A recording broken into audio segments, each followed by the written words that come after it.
Good day everyone! Welcome back to my channel.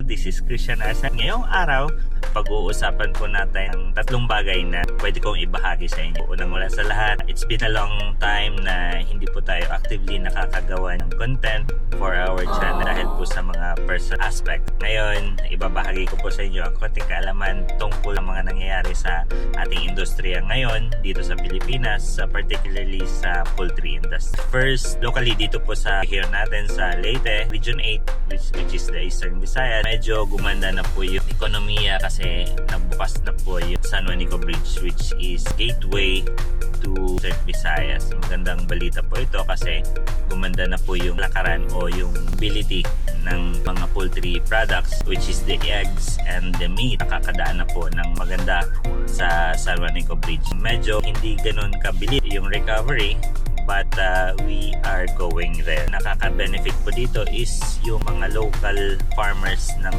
poultry at magandang balita talaga to. Dalawang balita, nag-open na po ang Pilipinas hindi lang sa Europa kundi sa bansang Amerika. Tumatanggap na po tayo na poultry products mula sa USA and sa Netherlands, sa Europa.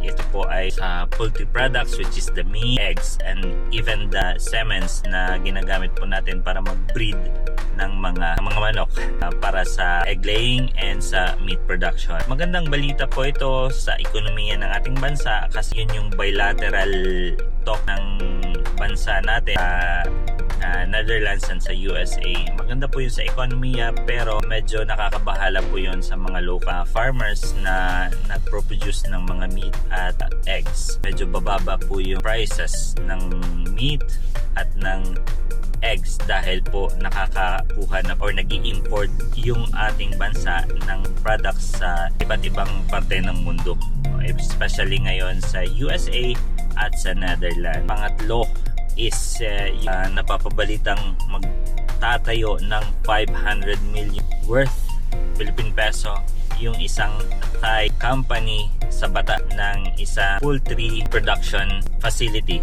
which is mag-raise po sila ng poultry broilers para po makaproduce na tons of poultry meat in a span of months or years.